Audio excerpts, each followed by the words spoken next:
Jackson Radio Show. And here's what blows me away. I joke about race, but I've been in I've been in a fight with a black guy. Has any this is an astounding statistic. Has any white guy ever been in a fight with a black guy? Not one. I'm the only one in here. Never. And I'll tell you why. And it's a fair question. White people do not like fighting black people. We do not. Have you ever been in a fight with a black guy? No. Why? You didn't think you'd win? Is that It's a weird feeling because the second you get in a fight with a black guy, the first thing everyone watching the fight thinks is, oh my God, he must hate all black people. And you're like, no, just this one. And that's I got into a fight in high school. Now, girls, you don't know this, but guys, do you remember in high school, you'd be at a party and you'd hear someone yell, fight! And so that's what I did. I'm at a party and I'm dancing, what's up, joy? Pump it up, pain. Here we go, sunshine. And I hear fight, right? I hear fight and I take off running just, not like a midget, just, Now here's what I learned, and I'm warning you. What I should have done is I should have checked the skin color of everyone attending the fight that night. Maybe stop 10 feet short of the fight and go, hey, what are they fighting about? Instead of sticking my white face into the center of 20 black guys beating up one white guy who's unconscious on the floor. Yeah, now I'm on his team because we're wearing the away uniforms. All right, everybody, welcome back. You gotta love the humor of situations like that, probably based on some truth, and I love those types of things. But here's the thing that I don't like about it. It is based on some sort of stupid truth. And here's what's going on right now, folks, in Philadelphia. They're paying kids not to fight. Now, I'm curious to get your take on this. Here's a story out of Philly.com. Michael Lindsay is acutely aware of what the world thinks of him. A 14-year-old attending a public school in a particularly tough corner of Philadelphia. People look at me and say, you should be fighting, said Lindsay, an 8th grader at Mitchell Elementary in 55th and Kensington, how do you say that? I'm sorry, Kingsissing Avenue. Whatever. Anyway, some other street, okay? I hate reading stories. But anyway, here's what it goes on to say this. But that's not him, Lindsay said. And this year, he's proving it. He's part of an 8th grade class whose principal is attempting an unusual, and some would say audacious experiment. If Michael and his 32 classmates make it to graduation with no physical altercations, each gets a $100 bill. $100 bill. Paying young black kids not to fight. Tough area of Philly. Saying, fights happen a lot, probably. I'm just guessing here, but I grew up on the streets. San Antonio. Poor black kid. I fought all the time. Made me tough. So I get it because you guys have heard me say this. I think it's really silly the amount of time that I have spent in the martial arts. And here's the deal. There's a part of me that liked it. I won't lie. I enjoyed training my body to be a weapon. But here's the sad part. It wasn't like I just said, hey, you know what? I'd like to be a dancer. Or I really enjoy gardening. Or, boy, that's really cool what they do with their body. I'd like to do that. I knew in my head learning that was going to prevent butt kickings. And that's why I had an affinity towards it. I don't know, quite frankly, that I would have spent the it's now decades in the martial arts had it not been for fear of not wanting to be somebody's chump. That was truly my motivation. Now, I do believe I see the art in it because I really do see the artistry. I love watching. I love training kids, especially the ones that, their bodies can just do certain, crazy things that you're like, I didn't know the human body could even do that. Little scissor legs that, just crazy. Flexibility and all that. You run into them and you're like, that's really cool. I'm going to see what this kid can do. Wrap around hook kick, crazy stuff. But I learned to fight because I felt like I needed to. And I think it's such a waste of time that many, many young black kids grow up knowing, man, I got to at least learn the basic skills. I got to learn how to box. I got to learn how to wrestle, or I got to learn how to fight. And those that don't, you know what they do? They get a gun. They get a gun.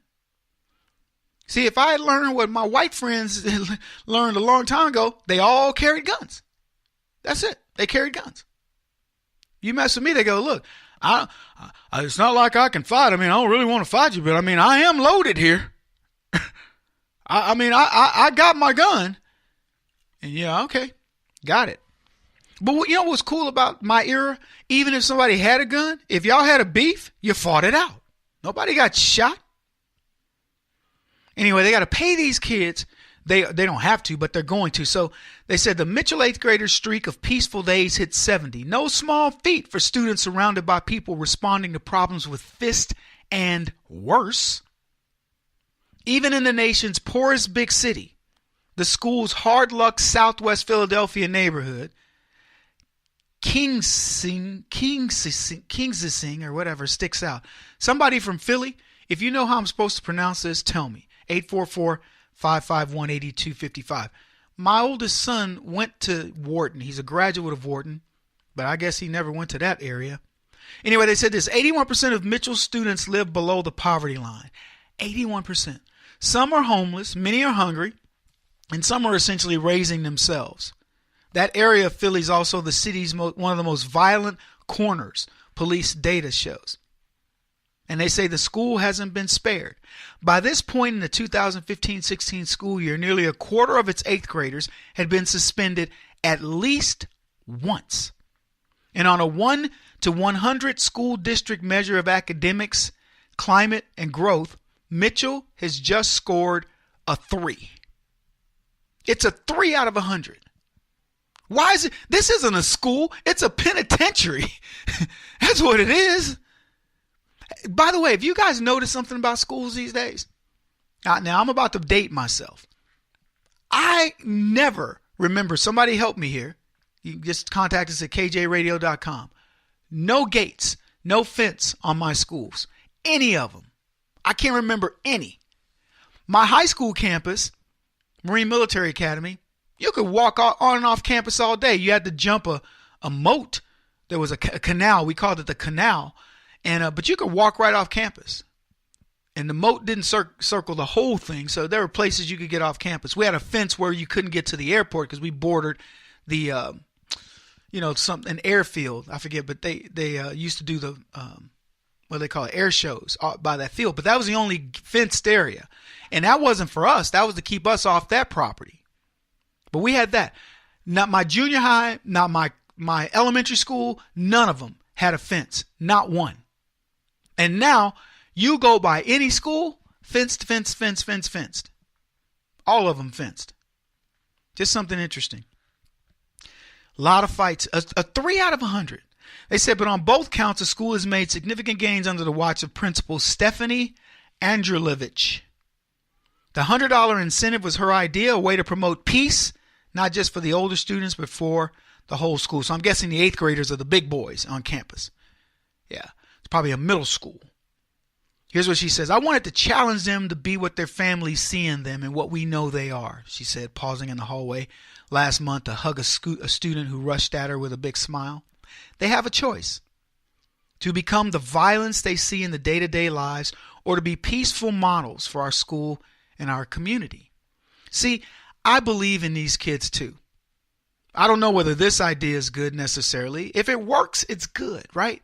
I'm not, when you've heard me doing this already, you're like, oh, Kevin's probably going to beat up on. No, if it works, it's good.